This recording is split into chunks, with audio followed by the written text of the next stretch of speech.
Shanti Shanti.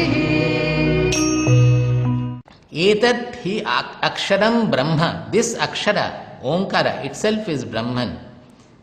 Etadhyevaksharam Param. This akshara is Param, the Supreme. Etadhyevaksharam Jnatva yo yadichyati tasya. When a person knows this akshara, then whatever he wants, that happens. I will come to it in deeper level. Next verse says, Etad alambanam shreshtham, etad alambanam param. Alambana means refuge. Alambana means support, which we hold on to. He says that etad alambanam shreshtham, that this is the best refuge you can think of. Etad alambanam param. This is the supreme refuge, beyond which you don't need anything. Etad alambanam jnatva brahmaloke mahiyate. Brahmaloke mahiyate means not that Brahma, there is a loka they are talking about. One attains the Brahman. Etad alambanam jnatva. When you know this refuge, then you attain this ultimate goal of Brahmatmaikatva Bodha. That is what the Kathopanishad verse says. Now there, when a refuge, the alambana is called the Shrestha and the Supreme, then it means that in our daily life we have to think of our own behavioral, throughout the day what we are doing, in difficulty what we are doing, in ecstasy what we are doing. We are calling God Supreme, but when in difficulty we are running to astrologer, we are running here, there, etc., various places, whatever we can think of.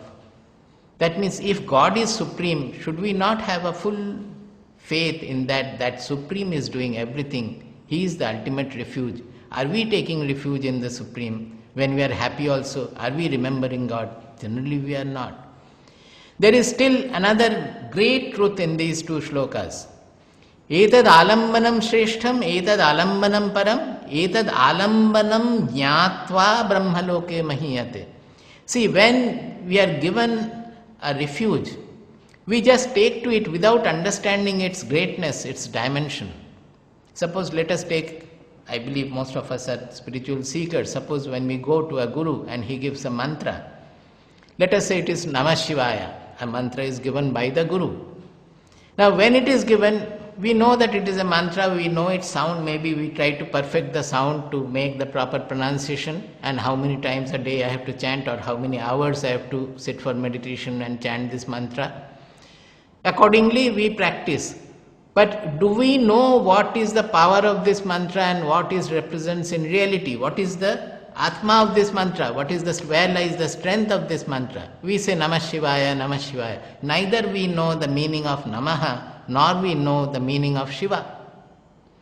So as we proceed in our sadhana, holding on to this mantra, if we are sincere in our pursuit, then as we proceed with this mantra, slowly we will find that every day both this Namaha and Shiva, both are coming out with newer and newer meaning, newer horizons are opening up.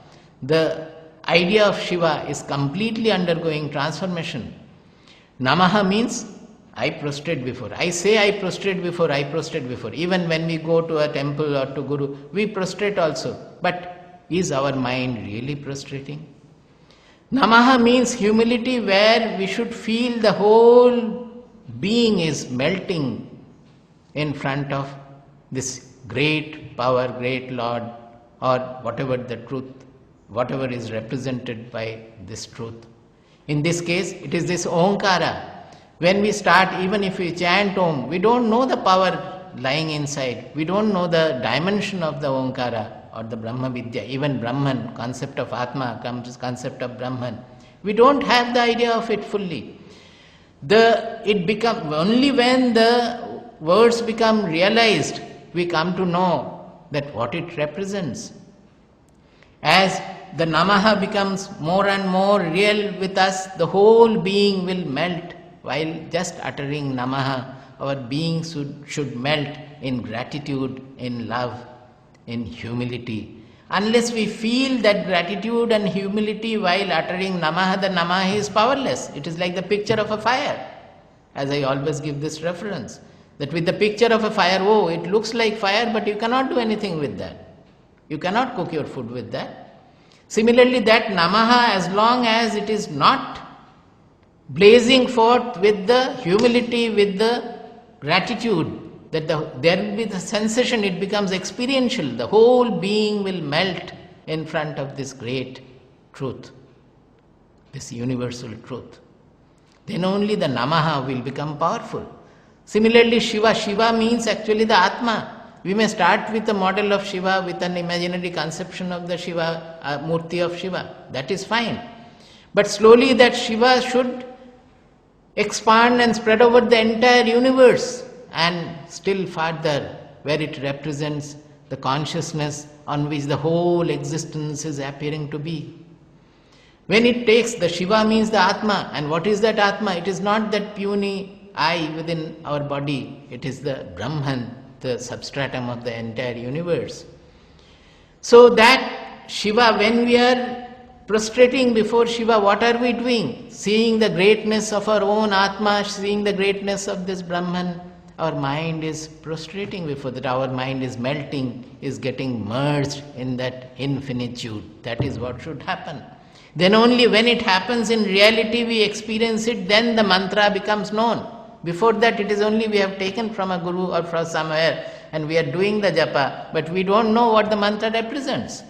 That is what they said here. Etad alambanam shreshtham, etad alambanam param. This is the best refuge. This is the ultimate refuge. Etad alambanam jnatva. When we come to know what is this alambana, what is this refuge, then we attain whatever to be attained. We attain the Brahman. This is the truth. Similarly, in the previous verse he said, etadhyeva aksharam brahma, etadhyeva aksharam param, etadhyeva aksharam jnatva, yo yadichyati tasya tad. Everything is done. One becomes a kritakritya when he comes to know of this akshara. What is this akshara?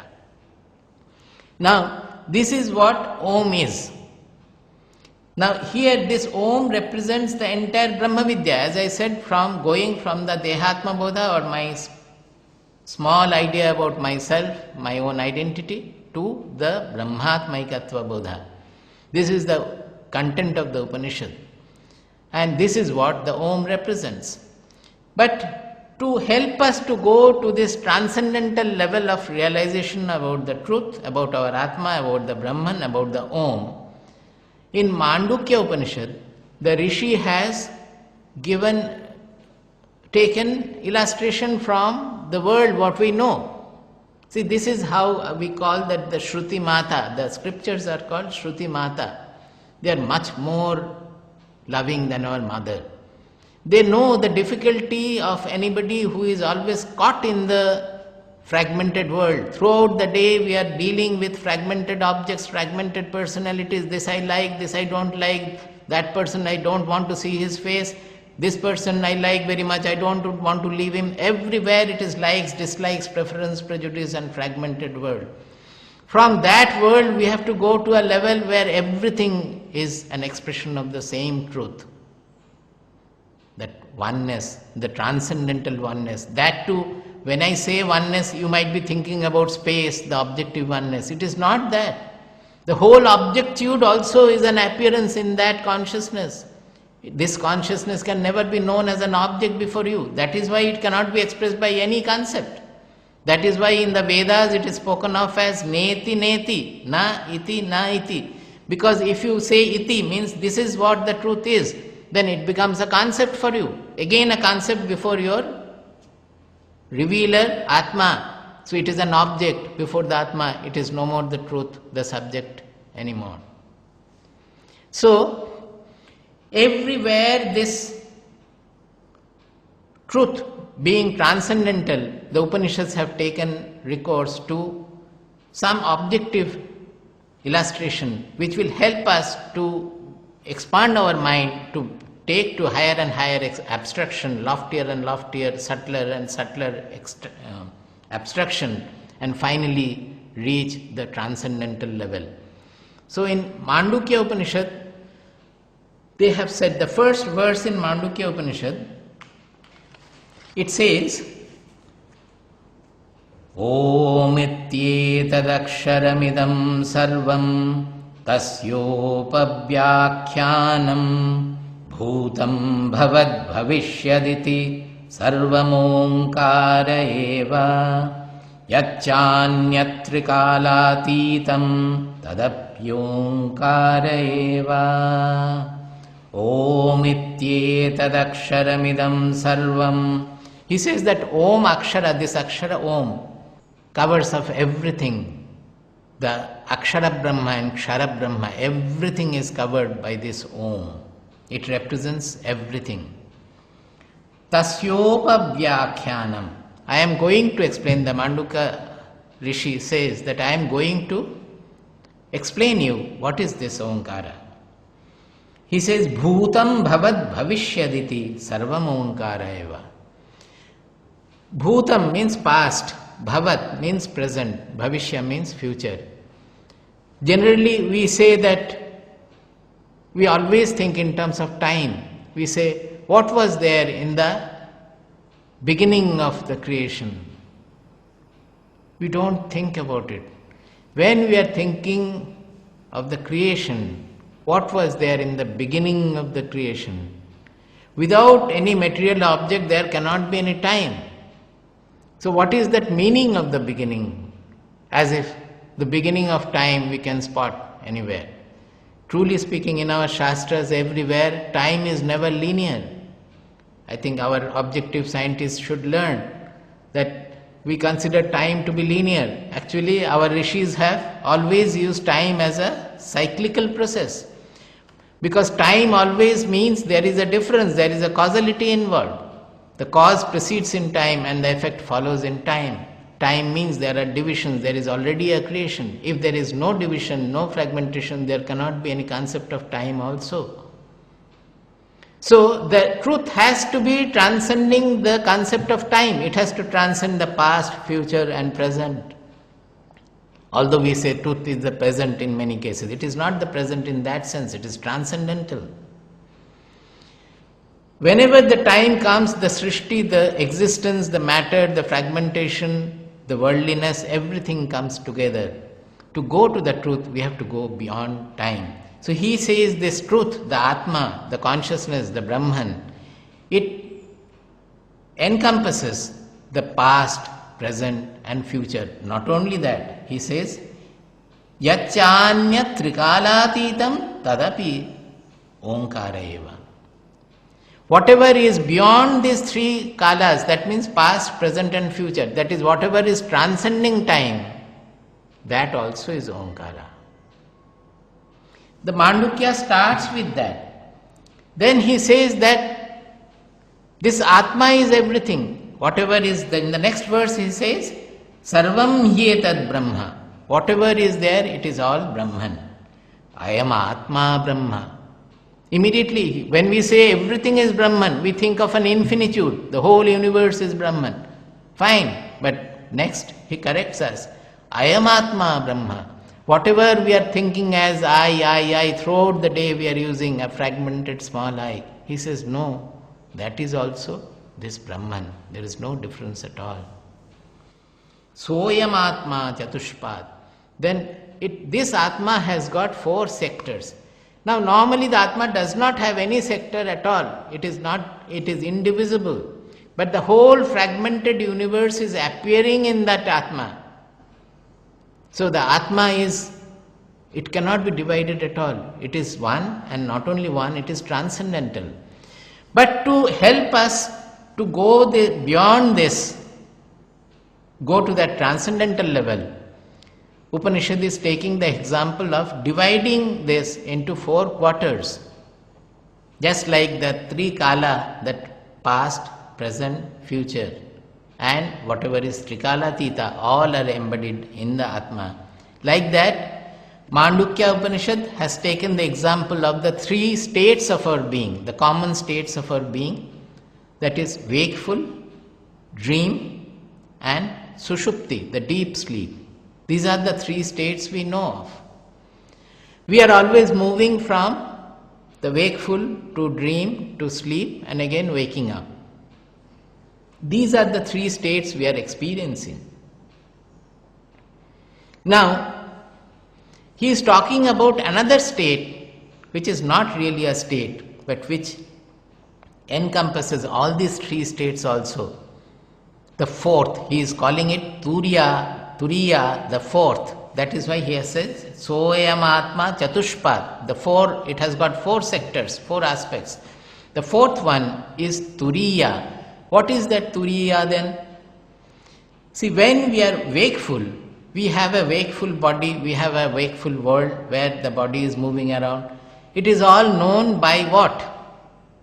It is the I in us, the consciousness in us, which is revealing this external world where my body, mind, personality is also moving around. The whole externality, it is revealing.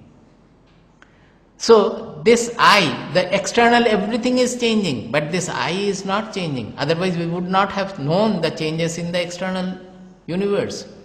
Suppose the body, my body was small, my body is this much now, it is becoming old, it was young earlier. All these changes of the body I have been observing.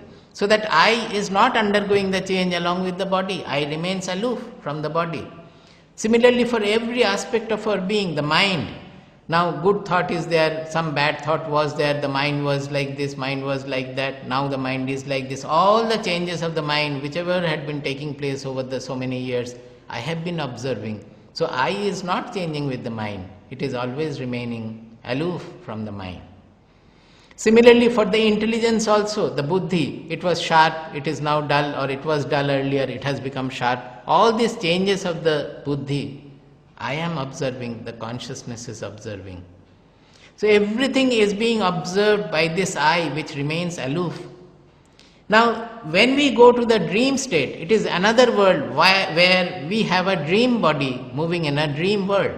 Well, it might be the memory of or the impression of what we have observed in the wakeful state, plus additional something, because this wakeful information, they all get mixed in the brain and some peculiar thing may come up in the dream also. But that is not our point of discussion. Our point of discussion is that I am seeing the dream. In that I am seeing my dream body moving in the dream world. That I is still present in the dream. The wakeful world is no more there in the dream world. The dream world is different from the wakeful world, but that I which was experiencing the wakeful world is now experiencing the dream world. Similarly, when we go to deep sleep, there is no external world, no internal world also. There is no thought at all. Nothing is there. But when I get up, I say that I did not know anything. Either deep sleep or even a state of unconsciousness also. If we happen to have some accident, I remember because I had an accident where I lost consciousness for a few seconds maybe, how much I don't know. So when you get back, you know that there is a break when I did not know anything. Unless I had experienced that not knowing anything, the vacuum, the shunya, I would not have known that I was unconscious. It would have been straight away from whatever I perceived before the unconscious spell, it would have continued to the later part of the when I get back consciousness. That I am finding that there is a break, but I will not know how much time was the break, because at that time there was no matter, no changefulness, no causality, nothing. So had it been 1 second or 10 years or 20 years or 40 years, that I will not know. I will only know that there has been a break. So this I still remains. When the whole world has gone in sushupti or in unconscious state, still that I remains, which sees that I am not knowing anything. The vanishing of the world also it perceives. That I is the real factor in it. That is the turiya. Now normally we don't come to know of it, because when we are in deep sleep, although we don't see the world, we don't come to know at that point that I am not knowing anything. Mark my word. I am saying that when we are in deep sleep, then we don't know that we are sleeping. Only when we come out of the deep sleep, we say that I did not know anything. So the functioning, our buddhi, mind, emotion, Nothing was awake at that time. They were all sleeping at that time. That is why there is no recognition. If we can generate a state where the buddhi does not sleep, the mind does not sleep, everything remains, indriyas also, the sense organs also remain awake, but they don't function at all. Then we come to know this truth. That then what happens is that the I, which is the revealer of the external world, revealer of the internal world also, that revealer only remains. So the revealer reveals itself in that state. That is what we call the state of samadhi, nirvikalpa samadhi. So there we come to know this turiya state. Otherwise we are trying to explain through logic that this is the state, this turiya is there always. This is the fourth state, which is not a segregated state like wakeful, dream and sleep, but which is common in all the three, which includes all the three and also transcending the three, which happens in samadhi. Now the same thing they say in the Om, they have interpreted this syllable in a manner that it also illustrates these four. How is it? Om is a combination of A, U, A, U, These are the three letters in it, joined together. But there is a fourth letter here also, that is called the Nada Bindu. We put, generally in the Om, we put the Nada Bindu, which is not a letter actually, but which happens when the also goes into the silence. All the sounds are coming from that consciousness. They are all living, the Shabda, it is living in that. They are all existing in that consciousness. That consciousness is the real truth. When the Om sound stops, still that Nishabdata, when the sound has gone, the silence remains. And this silence will be known by the consciousness. So this Om can be used as a sadhana, where we use that sound and with the and finally getting merged in the silence, our mind, buddhi also will go into the silence and the consciousness will be revealed. It's a very powerful sadhana. This is called Om Upasana or practice of Om. That is why they have used this. So on one hand we should remember that Om represents Brahma Vidya. That means the entire Upanishadic sadhana in essence, that is taking us from the Dehatma Buddhi to Brahmatma Ekatva Bodha. On the other hand, this Om can be used, that sound of the Om can be used to silence our mind, to silence our being, so that we come to know of our real identity also. That is why Om is given so much of importance. So, according to the aksharas, there are four, that is A, U, and then beyond that the Nada Bindu. According to the three states, it is the wakeful, dream and deep sleep, and beyond that the Turiya. That is why they are calling it Chatushpat. It has got four sectors. Actually the fourth sector is not a sector, it is encompassing everything. That we should remember. Similarly in time also, it is the past, present, future. Future is not yet manifest. So it is means there is no manifest sound. It is in the womb of nature as till now.